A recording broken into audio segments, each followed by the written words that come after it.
The latest from the Target 12 investigators. Steph Machado is here to talk about her latest reporting on crime in Providence. Now, Steph, you got the final crime numbers in Providence from 2022, and shootings are way down in the capital city.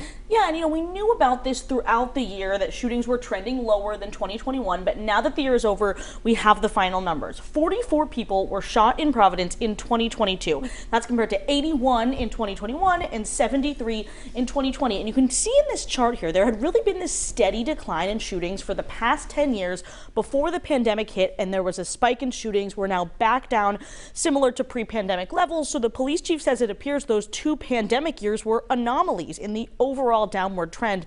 I also want to note there were 9 homicides in Providence in 2022. Of course, even one is too many, but that is the lowest number of homicides in the capital city since 1972. Wow. And Steph, you reported, though, that not all types of crime are on the decline. In fact, there was an increase in property crimes? That's right. Just a small increase, 2% compared to the year before, but some of that was driven by catalytic converter thefts. You may remember this surveillance video from a Target 12 report back in November of just how quickly thieves can steal this pricey part from underneath a car. Well, the final number of converter thefts at the end of 2022 in Providence was 633, and that line chart tells it all. It just has soared in the last 2 years, and 5 years ago this crime was basically unheard of. And this is a national problem, not just in Providence. And finally, Steph, you just reported this afternoon that Providence police are going to be accepting transfer applications for officers from other departments for the first time ever. Why is that? Yeah, so Providence Police has seen a decline in officers applying to go to the Providence Police Academy. According to Chief Clements,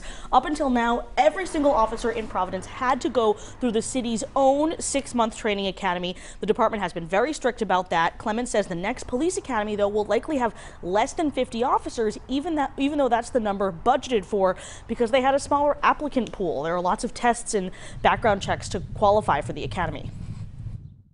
For the first time ever in Rhode Island, we've seen a difficulty in recruiting. That never was the case in the Northeast prior to the last couple of years. There are young men and women that are less inclined to take on this endeavor. So Chief Clements says the department will start taking lateral transfers from other police departments. They will only need to go through a shorter version of training, but not the full Providence Police Academy. Really interesting stuff, as always. And if you want to read more, you can always find Steph's reporting on WPRI.com. Steph Machado, thanks so much. Thank you.